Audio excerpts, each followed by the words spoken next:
কারো যদি হজ ফরজ হয়, বিশেষ করে মহিলা উল্লেখ করেছেন, আর তিনি যদি অসুস্থ থাকেন,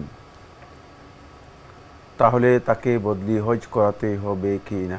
হ্যাঁ, বদলি হজ করাতে হবে। কারো উপর যদি হজ ফরজ হয়ে যায়, তাহলে তিনি সেই হজ নিজে আদায় করতে যদি অক্ষম হন শারীরিক কারণে, তাহলে তাকে বদলি হজ করাতে হবে। রাসূলুল্লাহ সাল্লাল্লাহু আলাইহি ওয়াসাল্লামের কাছে এক ব্যক্তি আসলেন, এসে বললেন, ইয়া রাসূলুল্লাহ, ইন্না ফারিদাত হজ আদরাকাত আবি, যে ফরজ হজ আমার আব্বার উপর হয়েছে, কিন্তু ইন্নাহু শাইখুন কাবীর, তিনি এমন বৃদ্ধ যে তিনি বাহনে উঠতে পারেন না, চলতে পারেন না। এখন আমি কি করব? আমি কি তার পক্ষ থেকে হজ করবো কিনা?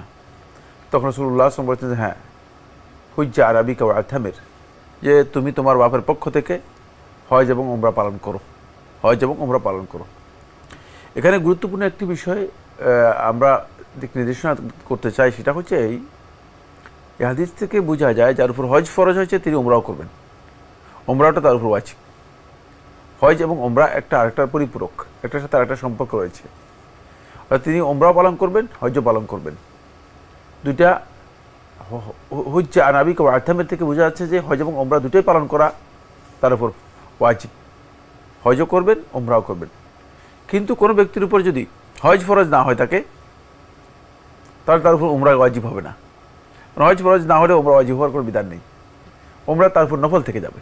যদি তিনি সামর্থ্য কুলায় তিনি নফল উমরা করতে পারেন, কিন্তু হজ তার উপর ফরজ হবে না। এক্ষেত্রে নারী হলেও ইসলাম এই বিধান তার উপর প্রযোজ্য হবে। কারণ হলো, নারী হওয়ার কারণে তার উপর ফরজ হজ আদায় করতে হবে না, অথবা বদলি হজ করাতে হবে না, এটা শুদ্ধ নয়। নারী হলেও তিনি কি করতে হবে, তার পক্ষ থেকে বদলি হজ আদায় করতে হবে।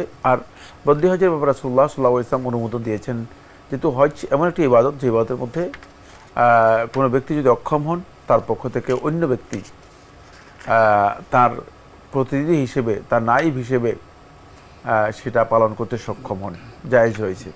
সেক্ষেত্রে আল্লাহ রাসূল সাল্লাল্লাহু আলাইহি ওয়াসাল্লামের সময় প্রমাণিত হয়েছে, রাসূলুল্লাহ সাল্লাল্লাহু আলাইহি ওয়াসাল্লাম অনুমোদন দিয়েছেন, শুভরুমাকে অনুমোদন দিয়েছেন, শুভরুমার পক্ষ থেকে হজ করার অনুমোদন দিয়েছেন এক ব্যক্তিকে।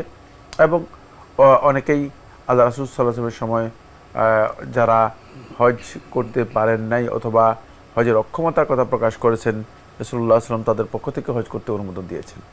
আরও লিখেছেন, কোনো মহিলার হজ ফরজ হলে তবে তার মাহরাম না থাকলে বদলি হজ করাতে হবে কি? যদি মাহরাম না থাকে, মানে তিনি চেষ্টা করবেন যে মাহরাম যদি ব্যবস্থা করতে পারেন অবশ্যই চেষ্টা করবেন, কিন্তু যদি হজ ফরজই হয় আর যদি মাহরাম না থাকে, তাহলে তিনি উত্তম হচ্ছে বদলি হজ করানো। তবে এই মাসালা আর আগের মাসালা এক নয়, দুইয়ের মধ্যে পার্থক্য রয়েছে। যে আমরা জানলাম বিষয়টি সম্পর্কে। প্রিয় দর্শক, আরও লিখেছেন, কোনো মহিলার হজ ফরজ হলে তার মাহরামের হজের খরচ বহনের সামর্থ্য না থাকলে এবং মহিলাকে খরচ বহন করতে হলেও তার হজ পালন করা ফরজ হবে কি?